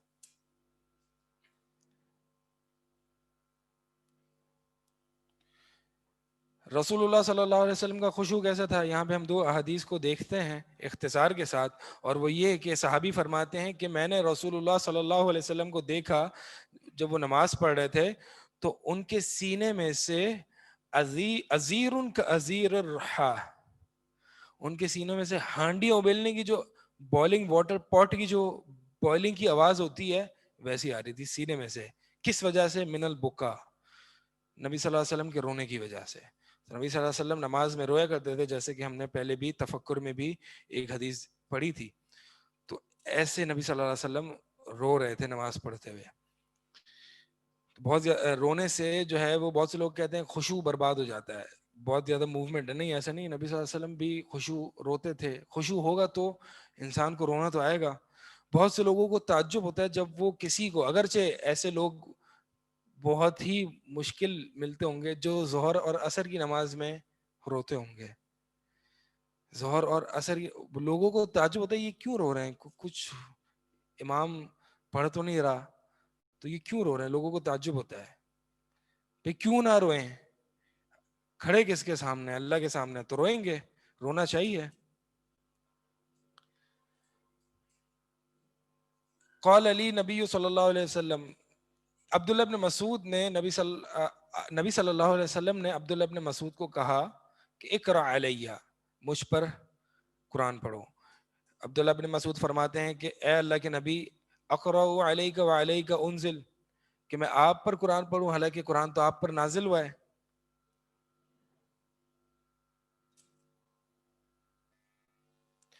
قال نعم، نبی صلی اللہ علیہ وسلم نے فرمایا جی ہاں. تو عبداللہ ابن مسعود فرماتے ہیں میں نے سورہ نساء پڑھنا شروع کی حتیٰ کہ میں اس آیت پر پہنچا فَكَيْفَ إِذَا جِئْنَا مِن كُلِّ أُمَّةٍ بِشَهِيدٍ وَجِئْنَا بِكَ عَلَى هَؤُلَاءِ شَهِيدًا. تو پھر وہ کیا صورتحال ہوگی جب ہم آپ کو، اے نبی، آپ کو لائیں گے آپ کی امت پر گواہ بنا کر. جئنا من کل امت، وہ حال کیا ہوگا جب ہم ہر امت میں سے ایک گواہ لائیں گے. وجئنا بک علی ہؤلاء شہیدا، اور آپ کو ہم ان پر گواہ بنائیں گے. یعنی وہ کیا حال ہوگا آپ کا. تو نبی صلی اللہ علیہ وسلم اس وقت فرماتے ہیں حسبک حسبک الآن، بس روک دو. تو عبداللہ بن مسعود فرماتے ہیں فالتفت الیہ، تو میں اللہ کے نبی صلی اللہ علیہ وسلم کی طرف دیکھا میں نے. فاذا عیناہ تذرفان، تو آپ صلی اللہ علیہ وسلم کی آنکھیں بہ رہی تھیں آنسوؤں سے.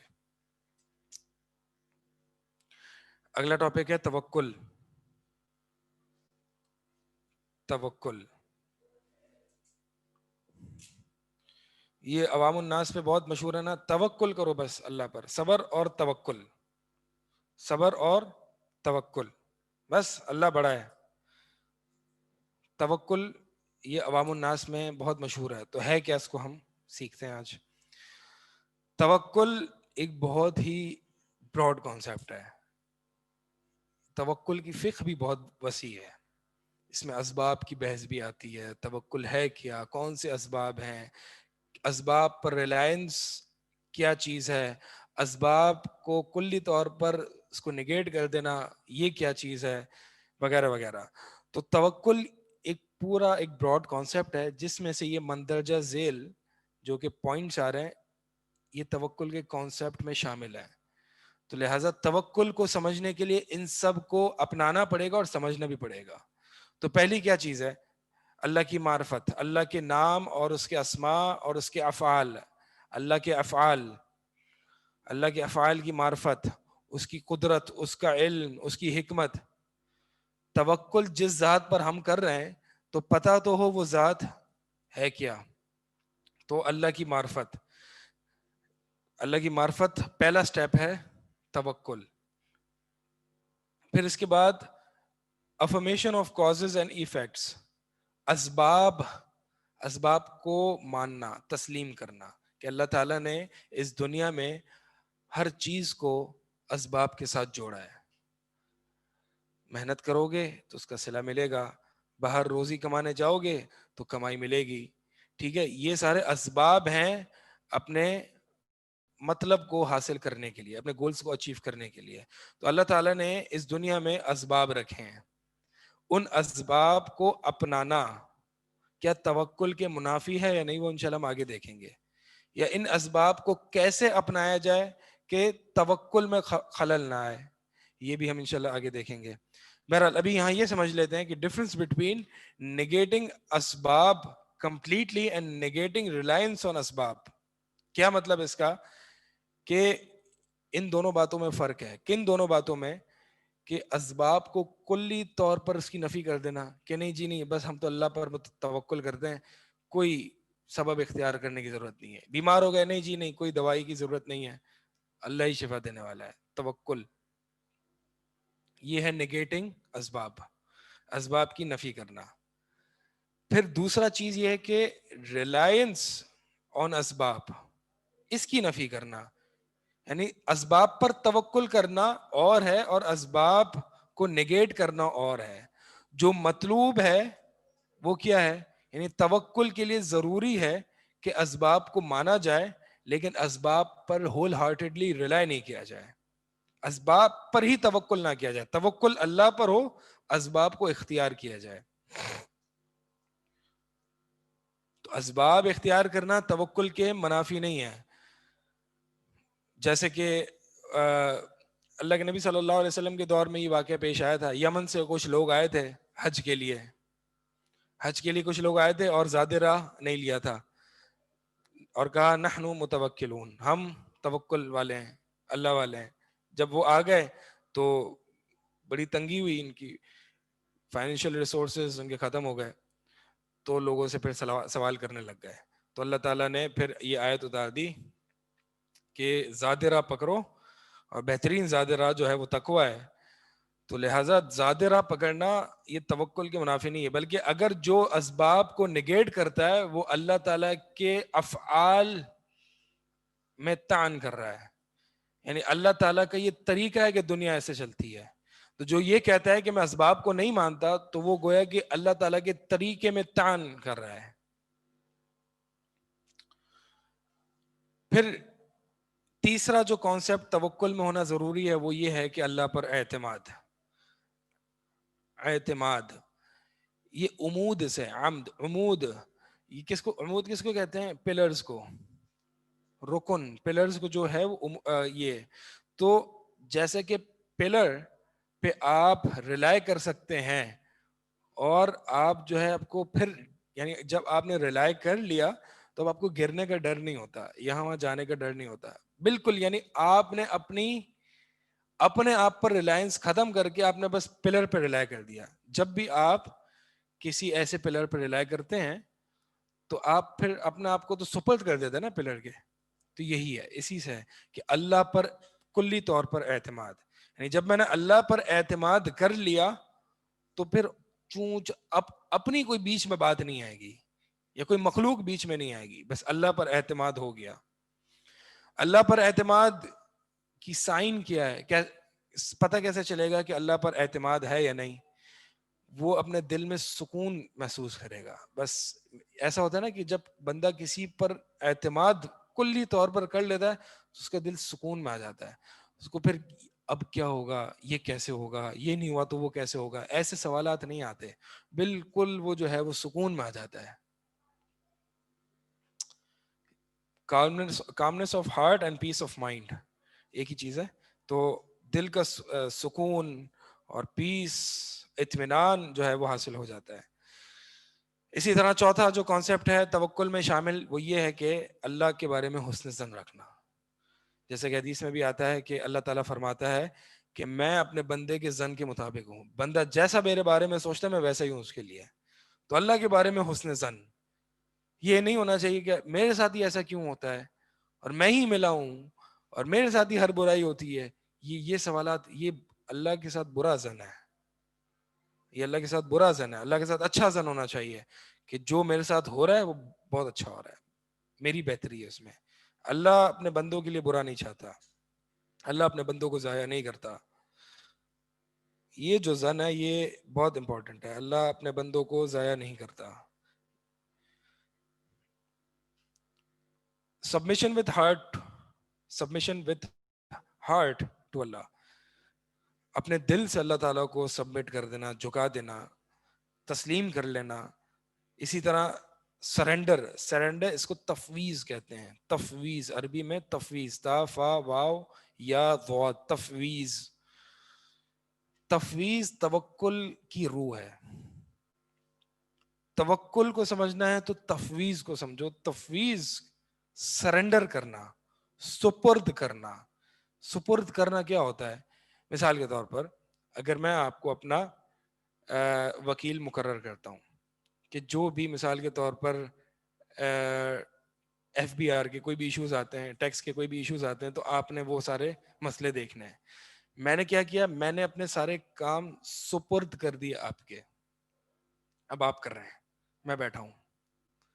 سپرد کر دینا اور ساتھ ساتھ حسن ظن بھی اللہ کا ہونا, ساتھ ساتھ اعتماد بھی اللہ پر ہونا, ساتھ ساتھ اپنے آپ کو سبمٹ بھی کرنا, اور ساتھ ساتھ اللہ سے راضی بھی ہو جانا کہ جو اب ہوگا بس میں نے سپرد کر دیا اللہ کے ذمہ, اب کچھ نہیں ہونا. اب جو اگر برا نظر بھی آ رہا ہے تو برا نہیں ہے, یہ میرا اللہ کے بارے میں حسن ظن ہے. Surrender voluntarily not forcefully. یہ بھی امپورٹنٹ ہے. ہوتا کیا ہے جناب,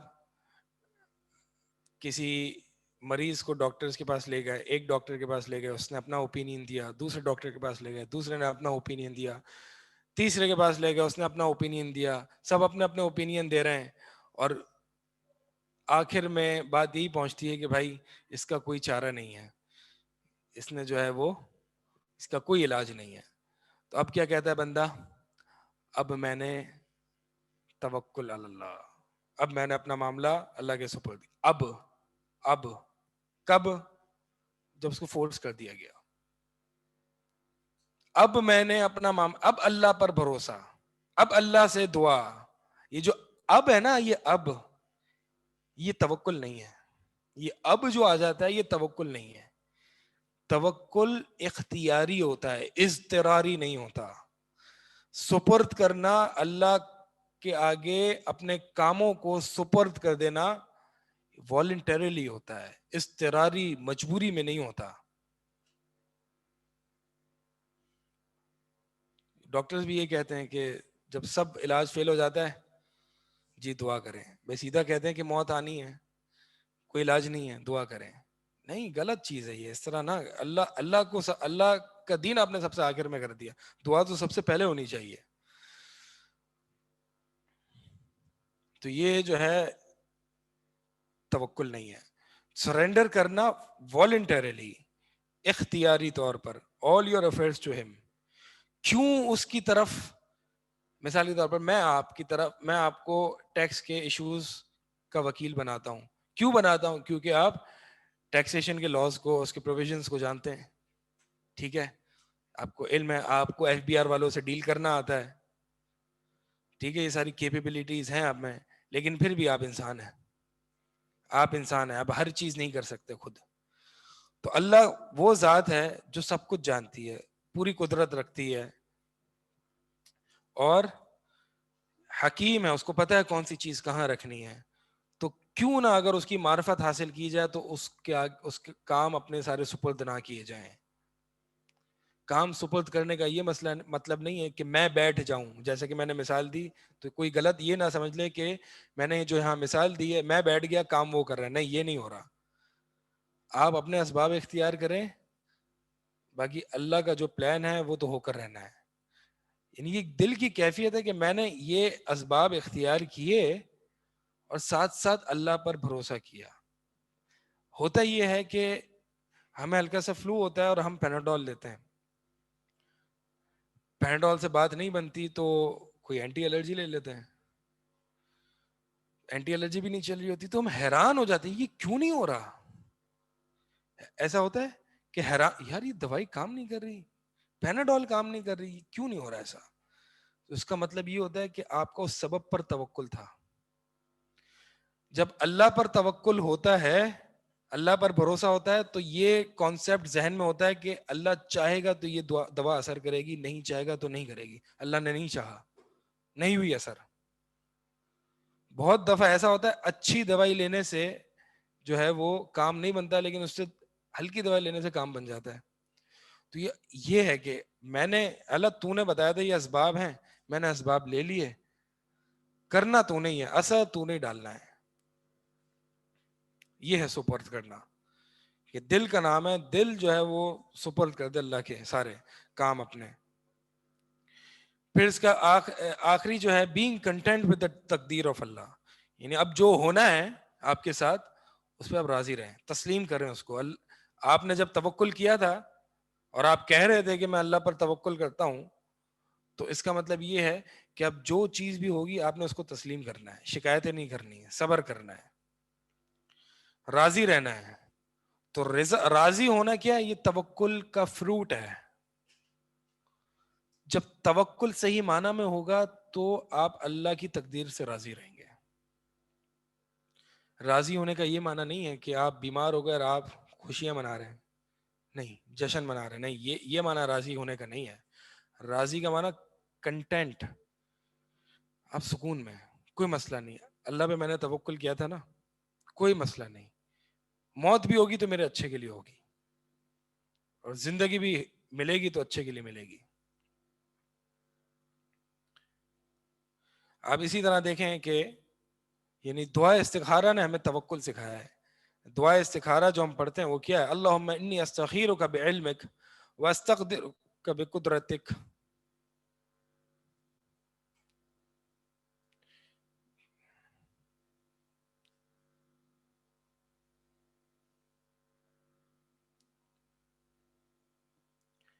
اللہم انی استخیرک بعلمک، اے اللہ میں تجھے تیرے علم، کیونکہ تو علیم ہے، تو سب کچھ جانتا ہے، میں تجھ سے مدد طلب کر رہا ہوں، تجھ سے استخارہ طلب کر رہا ہوں.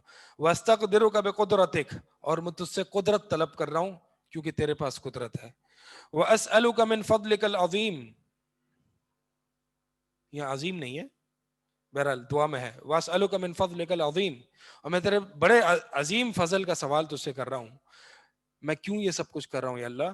فإنک تقدر ولا اقدر، کیونکہ تو قدرت رکھتا ہے میں نہیں رکھتا. وتعلم ولا اعلم، تو علم رکھتا ہے میں نہیں جانتا. وانت علام الغیوب، غیب کا علم رکھنے والا ہے تو. اس پورے حصے میں نے کیا کیا؟ اللہ پر توکل کیا. اللہ تو قدرت رکھتا ہے میں نہیں رکھتا، تو علم رکھتا ہے میں نہیں رکھتا، تو مجھے قدرت دے، میں تیرے قدرت سے تیری اپنی قدرت سوال کرتا ہوں، استخارہ کرتا ہوں تجھ سے. اچھا، اب جو پہلا پارٹ ہے وہ کیا ہے؟ سرنڈر. یہ ہو رہا ہے سرنڈر، یعنی ہم نے اپنا کام اللہ کو سرنڈر کیا کہ تو قدرت رکھتا ہے میں نہیں رکھتا، لہٰذا میں سرنڈر کرتا ہوں، تو مجھے بتا، تو میرے لیے کام چن لے، اگر صحیح ہے تو ٹھیک ہے، دنیا اور آخرت کے فائدے کے لیے تو ٹھیک ہے، اگر دنیا اور آخرت کے فائدے کے لیے نہیں ہے تو اس کو مجھ سے پھیر دے. پھر آخری پارٹ کیا ہے؟ وقدر لی الخیر حیث کان ثم ردنی بہ. اور پھر اگر یا اللہ میری دنیا اور آخرت کے لیے بہتر نہیں ہے تو میرے لیے تقدیر میں وہاں خیر رکھ دے جہاں تو چاہتا ہے، جہاں تجھے پتا ہے، جہاں میرے لیے دنیا اور آخرت میں ہے، اور پھر مجھے اس پر راضی بھی کر دے. تو پہلا دعا استخارہ کا پہلا پارٹ کیا ہے؟ سرنڈر. اور آخری پارٹ کیا ہے؟ رضا. کہ اللہ اب میں نے سرنڈر کیا ہے تب میں راضی بھی ہوں. میں نے استخارہ کیا ہے، اب جو ہونا ہے وہ تو ہوگا، میں اس پر راضی بھی ہوں گا.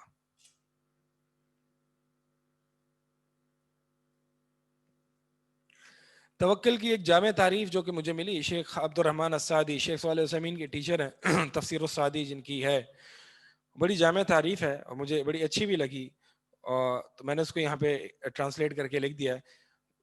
میں اس کو صرف پڑھ دیتا ہوں اور پھر آگے چلتا ہوں. توکل از دیٹ دا سلیو نوز، جو میں نے بولڈ میں ہائی لائٹ کیا ہے ان پہ ذرا فوکس کیجیے گا. اللہ کی معرفت. توکل is that the slave knows. What does he know?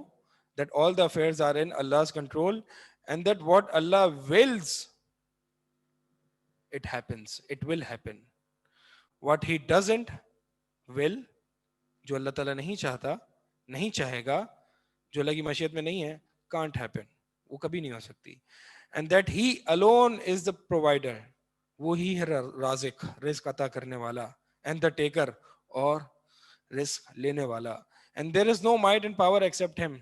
کوئی قدرت اور طاقت اللہ کے سوا کسی کے پاس نہیں ہے. یہ ساری چیزیں جان لی، اگرچہ اختصار کے ساتھ ہم نے جانی. یہ معرفت دل میں ہوتی ہے، زبان سے معرفت نہیں ہوتی ہے. After knowing all this، یہ ساری چیز جاننے کے بعد، the slave what does he do? He trusts, relies on Allah for seeking good. اب وہ اللہ پر بھروسہ اور اعتماد کرتا ہے اور سرنڈر کرتا ہے خیر طلب کرنے کے لیے، اور جتنے مصیبتیں ہیں ان سے دور رہنے کے لیے، اس دنیا میں بھی اور آخرت میں بھی. اس دنیا میں بھی اور آخرت میں بھی. غور کریں ذرا، ہم جو توکل کا کانسیپٹ یوز کرتے ہیں وہ صرف دنیا کے معاملات میں کرتے ہیں. جی، بیماری سے شفا اللہ پر توکل، روزی اللہ پر توکل، بگڑی بن جانا اللہ پر توکل. دینی معاملات میں ہم توکل کا کانسیپٹ ہمیں آتا ہی نہیں ہے ذہن میں. نماز قبول کر لے گا اللہ پر توکل، نماز اچھی ہو جائے گی اللہ پر توکل، میرا دل استقامت دین پر مستقیم رہے گا اللہ پر توکل، جنت میں جانا اللہ پر توکل، جہنم سے بچنا اللہ پر توکل، قیامت کے دن اللہ تعالیٰ مجھے ہولناکیوں سے بچا لے گا اللہ پر توکل، برے خاتمے سے اللہ تعالیٰ مجھے بچا لے گا اللہ پر توکل. تو یہ دینی معاملات میں بھی توکل ہوتا ہے. And trusts Allah with all his heart in seeking what the slave wants. اللہ پر بھروسہ. Having done all of this, کیا کیا معرفت حاصل کی, اللہ پر اعتماد کیا. اگرچہ یہاں پہ حسن زن وغیرہ مینشن نہیں ہے, لیکن وہ پچھلی سلائڈ میں اس کو بھی آپ ذہن میں رکھیں. حسن زن, اللہ پر اعتماد اور سرنڈر. پھر یہ سب کچھ کر کے he uses natural means to achieve this goal, his goal. یعنی وہ اسباب بھی اختیار کرتا ہے. وہ ان سب کو مجموعہ لے کر وہ اسباب اختیار کرتا ہے. یہ ہے توکل. ٹھیک ہے, آپ پہ لگتا ہے زیادہ سکینت طاری ہو رہی ہے. جی نیند آ رہی ہے آپ کو؟ اچھا.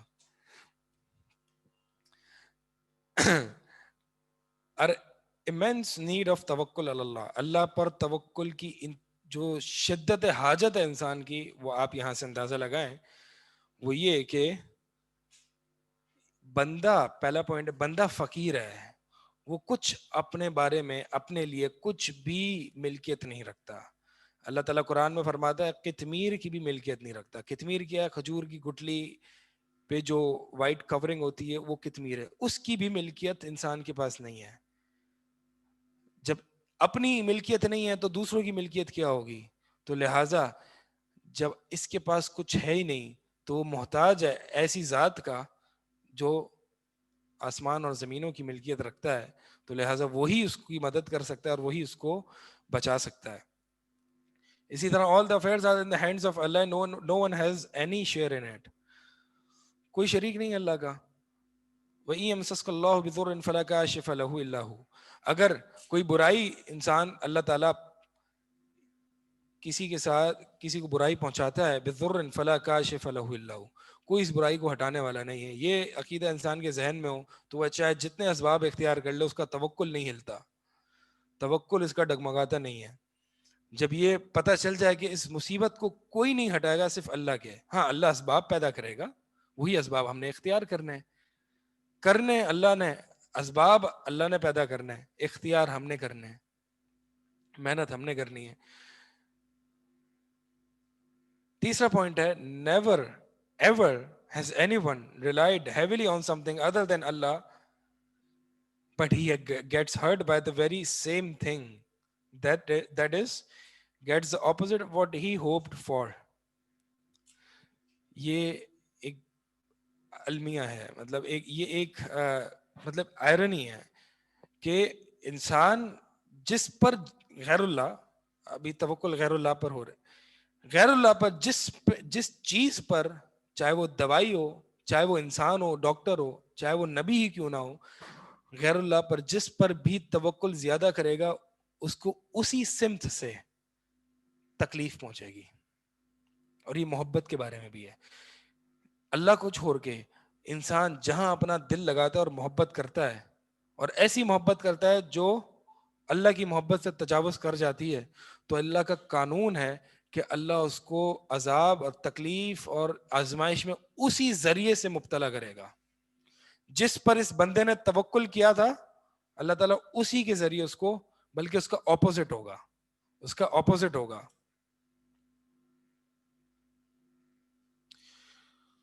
کیا دلیل ہے اس کی اپوزٹ ہوگا؟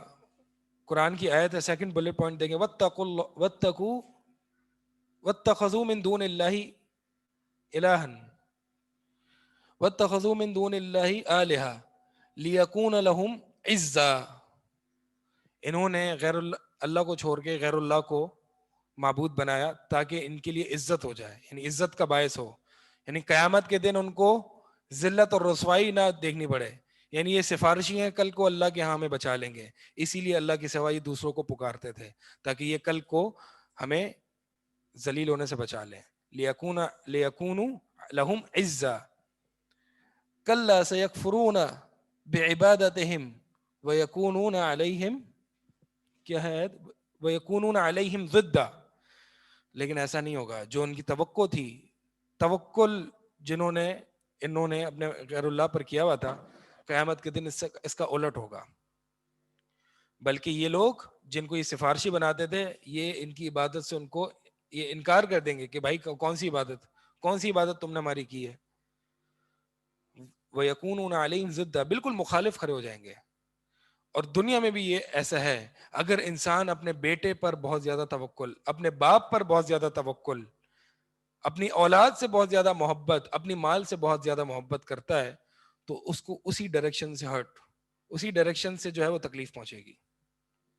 یہ ہم نے بھی ایکسپیرینس کیا ہے بہت جگہ کہ واقعی مطلب لوگوں کو دیکھتے ہیں کہ لوگ پوری زندگی کسی ایسی چیز کو یا ایسی شخص کو خوش کرنے میں لگا دیتے ہیں، اور ایک ٹائم ایسا آتا ہے، بھئی مخلوق ہے نا، مخلوق عاجز ہے، ایک ٹائم ایسا آتا ہے کہ وہ اس کو رسپونڈ نہیں کر سکتی. اسی لیے نا کہ قرآن میں اللہ تعالیٰ اپنے نبی صلی اللہ علیہ وسلم کو مخاطب ہو کے فرما رہا ہے فلا تعجبک اموالہم ولا اولادہم انما یرید اللہ، کہ اے نبی آپ کو ان کافر کی اولاد اور ان کا مال اور ان کی ترقی اور ان کی ڈیولپمنٹس اور ان کی ٹیکنالوجی تعجب میں نہ ڈالیں، ان کی طرف آپ نہ دیکھیں. انما یرید اللہ لیعذبہم بہا فی الحیات الدنیا، اللہ تعالیٰ تو ان کو اسی کے ذریعے، ان کفار کو جنہوں نے اپنی دنیا ہی سب کچھ سمجھ لیا، اسی پر توکل کر لیا ہے، سائنس پر بھروسہ کر لیا ہے، ٹیکنالوجی پر بھروسہ کر لیا ہے، اللہ تعالیٰ انہی کے ذریعے ان کو عذاب دے گا دنیا میں اور آخرت میں. تو اللہ تعالیٰ نے اپنے نبی کو منع کیا ہے کہ ان کی طرف تعجب کی اور obsession نہیں ہونا چاہیے. کفار کی اس دور میں بھی کفار کی ترقی تھی، کفار کے مال، کفار کے محلات، کفار کی اولاد. منع کیا ہے کہ ان کی طرف نہ دیکھو obsession کی نظر سے، مرعوبیت کی نظر سے، کہ آپ مرعوب ہو جائیں کہ بھائی یہ تو بڑے مال والے، بڑے ترقی یافتہ، بڑے ڈیولپڈ ہیں. اللہ فرما رہا ہے اس کے ذریعے اللہ ان کو عذاب دیتا ہے. تو آج جو ہم دیکھتے ہیں، مطلب ہم دیکھتے ہیں یہ ایک سنا ہوگا نا آپ نے کہ آج دیکھیں کافر کتنا، ویسٹ کتنا ترقی کر گیا ہے، ویسٹ کتنا ڈیولپڈ ہو گیا ہے، اور مسلمان زوال میں. مسلمان اس کے پاس کچھ ہے نہیں، نہ سائنس ہے، نہ ٹیکنالوجی ہے، نہ کچھ ہے. کافر دیکھو کہاں سے کہاں پہنچ گیا ہے. تو میں سوال کرتا ہوں ترقی کس میں ہے؟ مٹیریل ورلڈ میں. ٹھیک ہے، مٹیریل ورلڈ میں کی ہے، اور ہم ان کو obsession کی نظر سے نہیں، مرعوبیت کی نظر سے نہیں دیکھتے.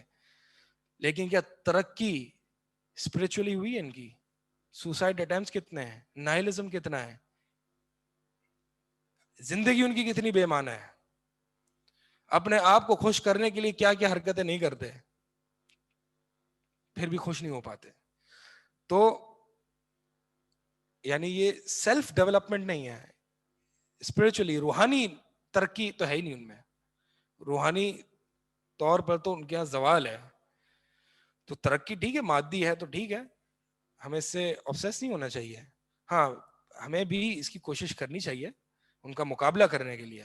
کوشش کیوں کرنی چاہیے؟ ان کا مقابلہ کرنے کے لیے. اللہ تعالیٰ نے قرآن میں فرمایا کہ تم تیاری کرو گھوڑوں کے ذریعے، گھوڑوں کو باندھ کے اور ان کے ساتھ جہاد کر، تاکہ تم اللہ کے دشمنوں کو ڈراؤ. تو ہمیں اگر ترقی کا حکم ہے بھی تو ہمیں ترقی اس لیے نہیں کرنی کہ ہم نے جو ہے وہ دنیا میں بہت زیادہ لیوش لائف سٹائل، اور یہ نہیں. ہم نے ترقی اگر کرنے کا حکم بھی ہے تو اس لیے کہ اللہ کے دشمن کو ڈرا سکیں، اللہ کے دشمن پر غالب ہو سکیں. تو بھائی اگر یہ جو سوال آتا ہے کہ بھائی مسلمان زوال کا شکار ہے، ٹھیک ہے زوال کے شکار ہیں وہ اس وجہ سے کیونکہ دین پر نہیں ہے، دین پر نہیں ہے، توکل نہیں ہے اللہ پر. لیکن زوال کا شکار ویسٹ ہم سے زیادہ ہے. ٹھیک ہے چلے آگے چلتے ہیں.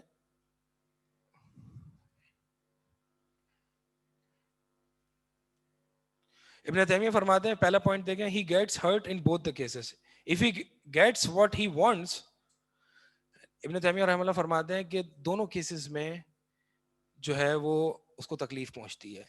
اگر اس کو جو وہ چاہتا ہے اس کو وہ مل جاتا ہے تو پھر اس کو حاصل کرنے کی جو مشقت اور مصیبت، اور اس کو حاصل کرنے کے بعد جو مصیبت اس کی حفاظت کی، وہ کافی زیادہ آؤٹ وے کر جاتی ہے اس چیز کے حصول کے، اس کے پلیجر کے لیے. اس میں جو پلیجر رکھا ہوا ہے وہ تھوڑا سا ہے. if he doesn't get what he wants, he's still in pain. اس کو نہ ملنے کی جو ہے تو یہ تمنا رکھنا جو ہے وہ صحیح نہیں ہے. دوسروں پر غیر اللہ پر ریلائی کرنا بیسکلی یہ ہے کہ غیر اللہ پر توکل کرنا.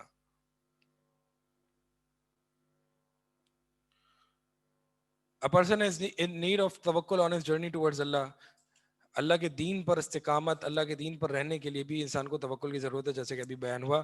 اور اس کی دلیل سب سے بڑی یہ آیت ہے, ایاک نعبد و ایاک نستعین, اللہ ہم تیری ہی عبادت کرتے ہیں اور تیری عبادت کے لیے ہم تجھی سے مدد طلب کرتے ہیں اور تجھی پر توکل کرتے ہیں. تیری عبادت نہیں کر سکتے جب تک ہم تجھ پر توکل نہ کریں اور تجھ سے مدد طلب نہ کریں.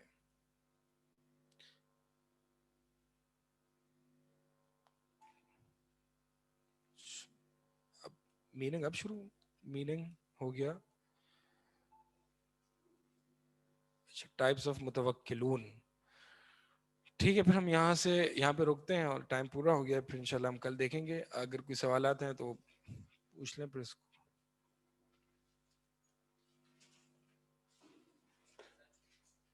حسن زن یہ ہے کہ اللہ کے بارے میں اچھا گمان رکھنا. اگرچہ آپ کے ساتھ کچھ اپیرنٹلی برا ہو رہا ہو, لیکن جب حسن زن ہوگا, اللہ کے بارے میں اچھا گمان ہوگا, تو آپ یہ بلیو کر رہے ہوگے کہ یہ اگرچہ مجھے درد ہو رہا ہے اس میں, لیکن یہ میری بہتری ہے, یہ اللہ مجھے ضائع نہیں کرے گا. زن کا مطلب گمان, ہوپ. ویسے زن جو ہے اللہ کے بارے میں عربی کا لفظ ہے زن. زن کبھی گمان کے معنی میں استعمال ہوتا ہے, کبھی یقین کے معنی میں استعمال ہوتا ہے. تو یہ جو حسن زن باللہ, یہ عربی کا کانسیپٹ ہے کہ اللہ کے بارے میں حسن زن. اگرچہ زن اردو میں کس کو کہتے ہیں؟ جس میں غالب گمان یہ ہو, اگرچہ تھوڑا سا شک ہو. دیکھیں, ایک درجہ یقین, پھر اس کے بعد کا درجہ زن, اس کے بعد کا درجہ وہم, اس کے بعد کا درجہ شک. ٹھیک ہے, تو زن اردو میں یقین اور وہم کے بیچ میں, یقین اور شک کے بیچ میں لائے کر رہا ہوتا ہے. لیکن عربی میں زن یقین کے معنی میں بھی کہتے ہیں, الذین یظنون انہم ملاقو ربہم, کہ جو زن رکھتے تھے کہ وہ اللہ سے ملنے والے ہیں. تو یہاں پہ ہم گمان کا معنی نہیں رکھیں گے بلکہ یقین کا. تو حسن زن, اللہ کے بارے میں حسن زن کا مطلب یہ ہے کہ اللہ کے بارے میں یقین ہو کہ اللہ مجھے ضائع نہیں کرے گا, یہ مطلب ہے. تو زن یہاں اردو والا نہیں ہے بلکہ عربی والا زن ہے. ٹھیک ہے, واضح.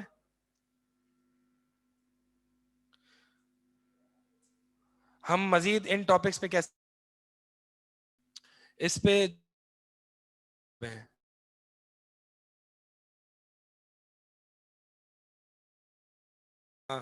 فقہ القلوب ہے, بڑی کتاب ہے, 4 جلدوں میں ہے. اردو میں مجھے یا انگلش میں نہیں پتا.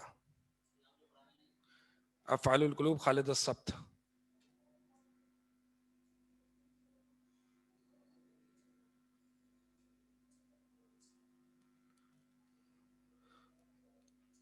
انسانوں پر کس حد تک ریلائی کرنا چاہیے, وہ کل ہم انشاءاللہ جب اسباب پہ تھوڑی سی تفصیل کریں گے تو وہ اس کو دیکھیں گے.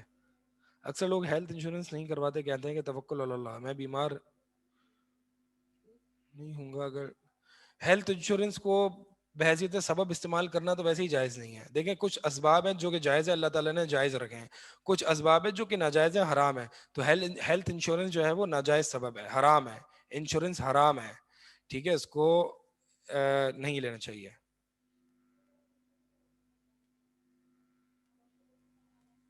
بڑے بڑے سوال نہیں, چھوٹے سوال کیا کریں. تقدیر پر تھوڑی روشنی ڈالیں. تھوڑی روشنی تو نہیں ہو سکتی تقدیر پر.